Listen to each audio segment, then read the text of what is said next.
Well, hello. My name is Captain Ed Monette from the Cannonball Runner Charters. Um, I have had quite a few people contacted me about questions of doing a podcast for walleye fishing or other types of fishing. But I've had a lot of questions for walleye fishing this past fall and winter. And I'm assuming it's a lot with the pandemic. A lot of people want to give it a try for themselves. So I have some of the questions here that people have asked. I'll try to answer them the best I can. Um, I will not give up my secret spots. I think probably everybody knows that, but it's really not that difficult. The most difficult part is this type of walleye fishing out of Chaumont Bay is a grind. This is not an idle lake. I tell people that all the time before they even book a trip with us. It is not um, Lake Erie. You're not going to have continuous action. This is a grind. If you want the true trophy walleyes of Chaumont Bay, you have to fish for them. Um, if you're catching a bunch of perch, um, you probably got the wrong size baits on. If you're catching a bunch of pickerel, you're probably in the wrong spot because pickerel are a lot more aggressive than the walleyes. And usually you're not going to find a ton of walleyes in with these pickerel. I know a lot of people go and want to move rods. So people take you pickerel fishing. Um, that's not what this game's about. If you want to catch walleyes, you have to fish for walleyes. You'll move rods. There's enough brown trout, bass, northern pike, pickerel here and there. But if you're catching a lot of pickerel, odds are you're not going to catch walleye. Um, how do you fish for them? That's number one question. How do I fish for them? Well, we fish for them quite a bit different than um, a lot of other people. Um, I fish for them with big boards. First of all, I fished these walleyes since I was 14 years old. Um, we use big boards. A lot of guys tell you you can't catch them with big boards. We'll compare our catches with anybody's. We use big boards. Big boards help you in a lot of ways, especially when it's rougher water, which you'll find that when it's a little rougher, walleyes like that better, get more action on your lures. Um, but these walleye are not very aggressive. So some of the techniques that we use are lead cores, use a lot of lead cores.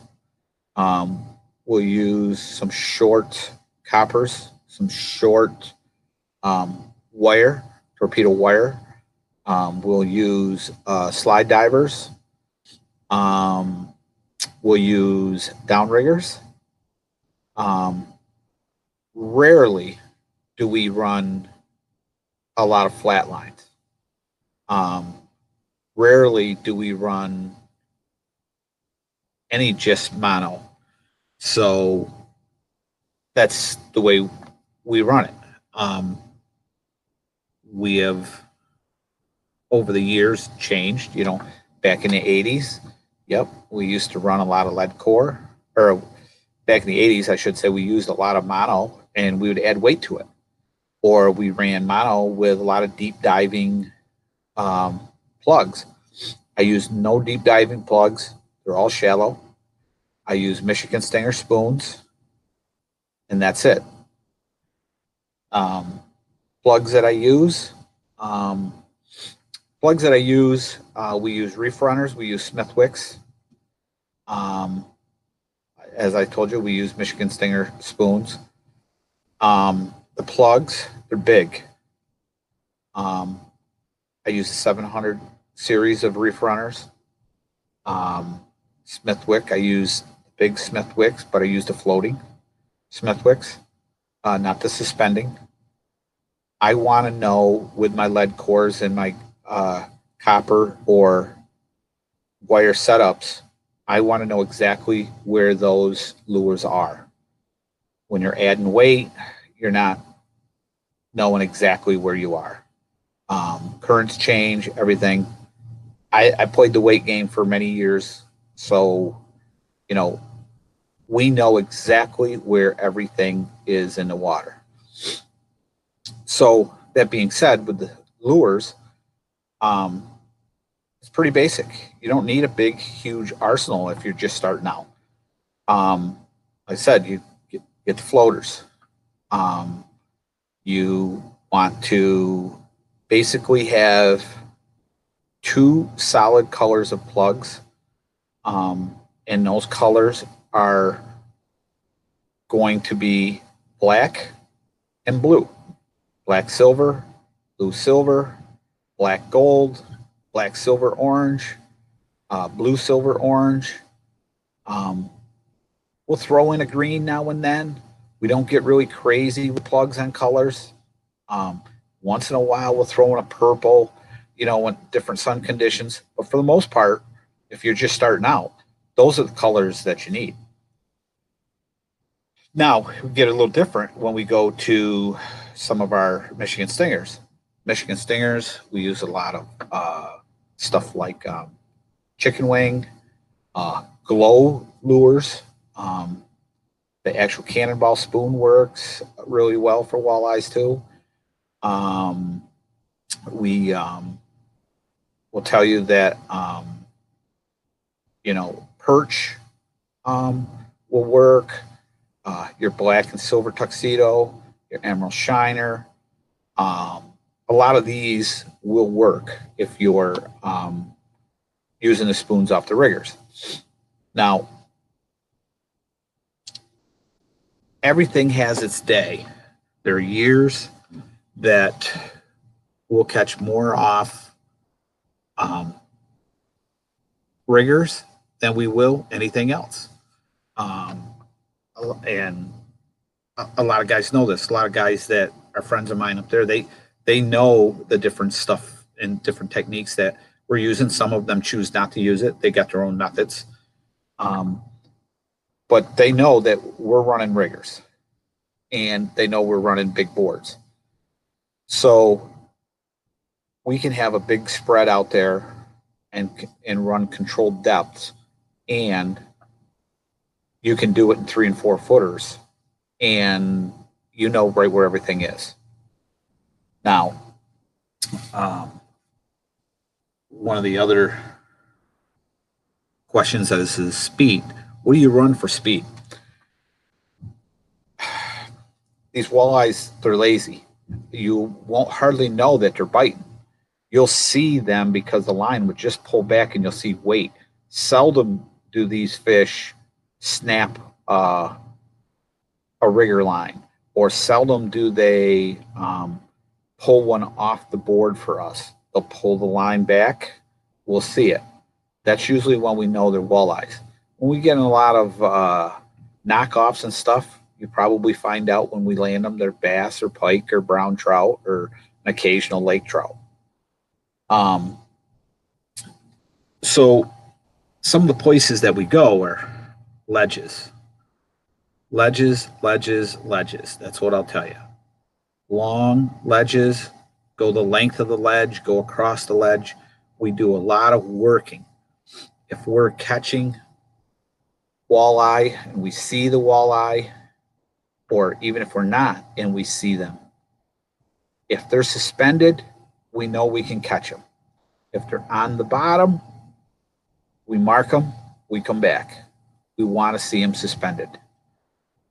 So a lot of times people see us up there and they stop at the boat after the trips and stuff, and they'll see us. We'll be working 2 or 3 ledges. You catch a couple at one ledge and boat traffic comes in. We know where we marked some earlier. We'll go over there. Sometimes you go over there and those fish are suspended. So if they're suspended, now um, that's what we're looking for. They're suspended. We got a chance to catch them. And if you catch one over on that ledge, more than likely the other boat's going to see your net and they're going to move over there. And now you can probably go back to the other spot. So we like to work back and forth. Now, speed wise, go back to the speed. I mean, I'm going to say 1.8 to 2.4 is generally what we're doing, and this is surface GPS speed. Really don't care too much about down speed. We're not fishing that far down. For the most part, we're probably fishing in the top 30 feet. We may be in 65 foot of water and we may be catching our fish 12 feet down. We're really not trying to get way down deep for these fish either. The colder the water, that's another thing, temperatures. The colder the water, the better for the walleye in the spring. We like the water in the mid 40s. We like that. Fish haven't spawned out yet. They're going to stay there. They're not migrating down the points. They're not migrating down these ledges, moving out in to go out to the islands. Don't have to run as far. All that is perfect for our conditions. Now, I get a lot of people that ask me, look, I'm going up in July. How do I catch these fish? Can I catch them in July? Yes, you can. My parents had a house up there for many years. I did a lot of fishing up there in the middle of July. The difference is location. You're going to be fishing deeper water. You're going to be fishing in the same style, but you're going to be fishing early in the morning and just before dark. And that's why we don't run trips up there that time of year. There's too much dead time in the middle. Not saying you can't catch one, in July at noon. It's just, there's fish there. You can catch them. But for the most part, you're going to be early in the morning. You're going to be different places off the back of Galoo, back of Calf Island. Look at these shoals. Really study your maps. Off the end of Point Peninsula, there's 5 fingers that come off the point heading towards Stony and the Galoos. I used to fish that exclusively and catch walleyes in July and stuff. I've sent people up there even when I'm salmon fishing and tell them what to do in the locations. And they've come back and told me, yes, they caught them. Did they catch a lot of them? No, again, it's not that style of fishery, but you're going to catch some of the biggest walleyes you've ever seen in your life. And again, people want to know locations. Get your map out. If you're going up there this spring, get your map out. It's the only thing I can tell you. Actually get a chart map, set it down, look at certain areas of Chaumont Bay, 3 Mile Bay, Black River Bay. Get away from traffic. If there's a lot of traffic, fishing's not going to be good. It's just like any other fishing. Because you see a lot of traffic, doesn't mean that's where the fish are. You're probably going to catch your fish away from the traffic. And you'll see that.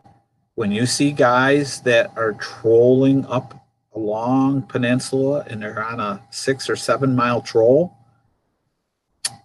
they're not fishing the shoals. They're just going up and down the peninsula. And, yep, I'm not going to tell you they're not going to catch one here and there, but they're not going to catch them consistently.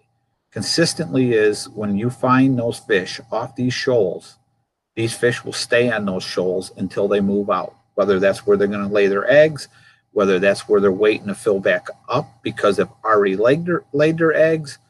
But you can actually see these fish migrating down these shoals. But they hold on these points.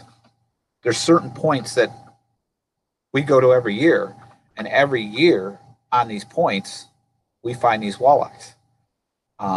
Some of it, like I said, you can't beat time on the water. One of the things that I've learned over the years, if you catch your first couple of walleyes, and let's say you're 12 feet down in the column, you could be over 20 foot of water at the time. If you catch them 12 feet down, for the good portion of the spring, you're going to catch all your fish at this 12-foot depth.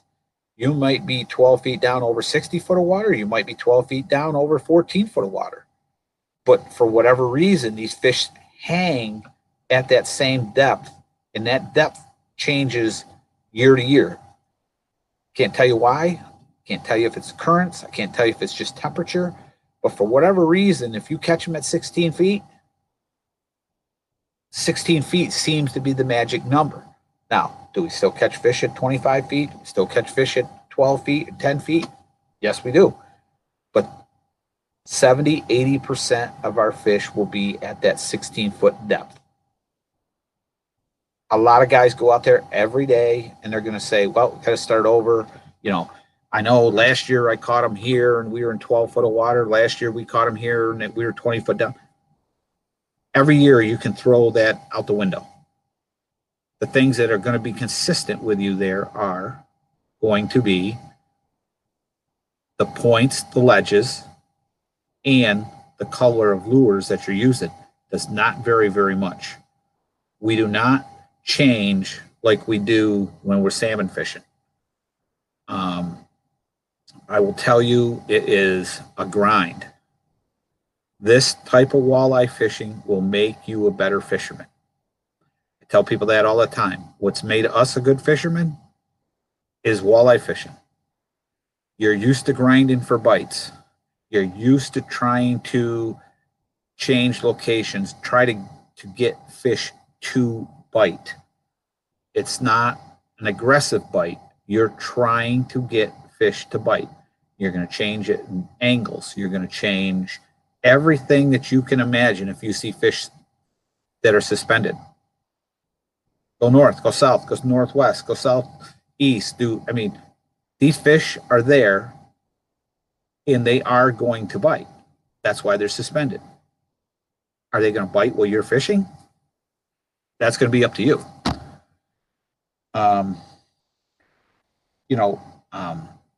People say about downriggers. Do they scare them? Well, they do scare them. So we usually limit it, even though I got 5 riggers on the boat, we usually limit our downriggers to just 2 riggers in the water.